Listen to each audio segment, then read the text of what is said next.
نکاح کے لیے کیسی لڑکی ہو؟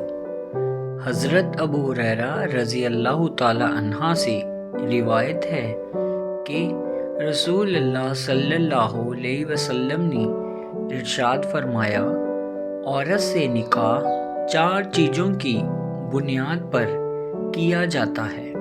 نمبر 1، اس کے مال کی وجہ سے۔ نمبر 2، اس کے خاندانی شرافت کی وجہ سے۔ نمبر 3، اس کے خوبصورت ہونے کی وجہ سے۔ نمبر 4، اس کے دیندار ہونے کی وجہ سے۔ تو دیندار عورت سے نکاح کر کے کامیابی حاصل کر، اور ایسا نہ کرے گا تو تیرے ہاتھوں کو مٹی لگے گی، یعنی بعد میں تجھے ندامت ہوگی۔